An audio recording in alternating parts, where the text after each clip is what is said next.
ഇന്നത്തെ ഐറ്റം ദേ ഇതാണ്, ആർട്ടിഫിഷ്യൽ ഹാങ്ങിങ് പ്ലാന്റ്. അതിന് വേണ്ട ഒരേ ഒരു സാധനം ഗ്ലൂ ഗണ്ണ് മാത്രമാണ്. നിങ്ങളിപ്പോൾ ആലോചിക്കുന്നുണ്ടാവില്ലേ ഞാനിതെന്താ ഈ പ്ലേറ്റിലൊക്കെ ചെയ്യണേ എന്നുള്ളത്.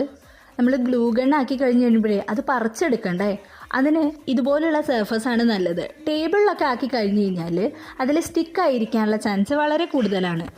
എത്ര സ്ട്രിങ്സ് ആണോ വേണ്ടത് അതിനനുസരിച്ച് ഗ്ലൂ ഗണ്ണ് യൂസ് ചെയ്തിട്ട് ഇതുപോലെ ആക്കി കൊടുക്കുക. ഇനി ഡ്രൈ ആവാൻ വെക്കാം. ഗ്ലൂ ഗണ്ണ് ആയതുകൊണ്ട് പെട്ടെന്ന് ഡ്രൈ ആവും കേട്ടോ. ഇനി കാര്യങ്ങളൊക്കെ വളരെ സിമ്പിളാണ്. ഇഷ്ടമുള്ള കളർ പെയിൻറ് ചെയ്യാൻ ഞാനിത് ഈ ഗ്രീനാണ് കളർ ചെയ്തിട്ടുള്ളത്.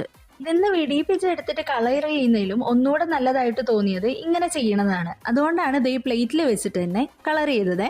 പ്ലേറ്റ് ആയതുകൊണ്ട് തന്നെ അതിൽ പറ്റി പിടിച്ചിരിക്കുന്ന കളേഴ്സൊക്കെ പെട്ടെന്ന് പോവുകയും ചെയ്തോളും. ഇനി നമുക്ക് ഹാങ്ങിങ് പ്ലാന്റ് വെക്കാൻ വേണ്ടിയിട്ട് ചെറിയൊരു ബാസ്ക്കറ്റ് ഉണ്ടാക്കാം.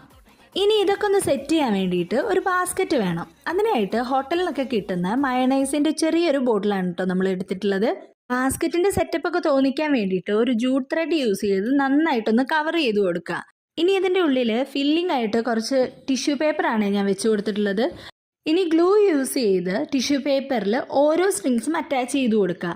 മാക്സിമം ലെങ്ത് താഴത്തേക്ക് കിട്ടുന്ന രീതിയിൽ പേസ്റ്റ് ചെയ്ത് കൊടുക്കണേ. ഈ ടിഷ്യൂ പേപ്പറിന് പകരം നമുക്ക് ക്ലേ വെച്ച് കൊടുക്കാം കേട്ടോ. എന്നിട്ട് അതിൻ്റെ മേലെ ഈ ഹാങ്ങിങ്സ് സ്റ്റിക്ക് ചെയ്ത് കൊടുത്താലും മതി. അപ്പം ഇത്രയേ ഉള്ളൂ.